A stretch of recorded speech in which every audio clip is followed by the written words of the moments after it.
Hello বন্ধুরা, তোমরা কেমন আছো? ভালো আছে জানি, তোমরা ভালো থেকো। আমার আজকে নতুন একটা ব্লগ সোনালি, আমি আজ নতুন একটা ব্লগ আজকে করছি। যতটা পারবো তোমাদের সঙ্গে শেয়ার করে আমি দেখাবো, কেন হাতে ফোন নিয়ে তো বেশি করা যায় না। আমার বাড়িতে কেউ নেই যে আমার ফোনটা ধরেও দিবে, আমি একলা।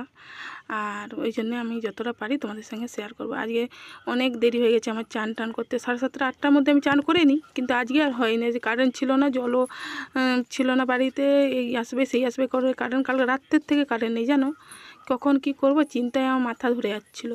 ওই জন্য ভাবছি, তারপরে আসলো কারেন্ট, তারপরে জল টল নিয়ে পাম্পে জল নিয়ে তারপর চান করে এই যে মাছ ভাজতে বসেছি। আর এত বৃষ্টি সকাল থেকে হচ্ছে, এত বৃষ্টি হচ্ছে সকাল থেকে যে কী বলবো। আমার তো কী করে ঘর থেকে বেরাবো, কী করে চান করবো, কী করে পূজা টুজা হবে, কখন কী হবে তার ঠিক নেই।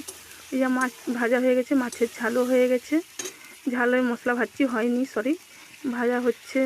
আর এই যে মশলা টশলা ভেজে টেজে নিয়ে আজকে মাছের ঝাল করবো একটু মাখা মাখা, আর করব পটল বেগুন দিয়ে মাখা মাখা। আর বিশেষ কিছু করবো না। ওর বাবার জন্য একটু দই পেতে রেখেছি, ঝোল কিছু করিনি, তো ওই জন্যে বাকি দই পেতে রাখলে ওর বাবা খেয়ে নেবে।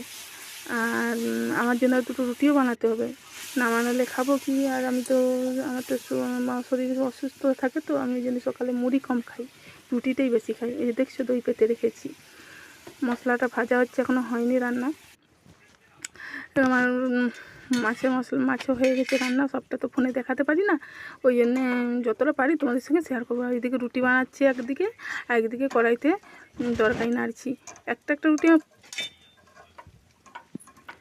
একটা রুটি পুড়েও যাচ্ছে, কি করব বলো, কিছু করার নেই। তোমাদেরকে এইভাবেই আমি শেয়ার করবো, আমাকে ভালো লাগে তোমাদের সঙ্গে শেয়ার করতে। তোমরা এখন কমেন্ট করো, সাবস্ক্রাইব করো, আমাকে খুব ভালো লাগে।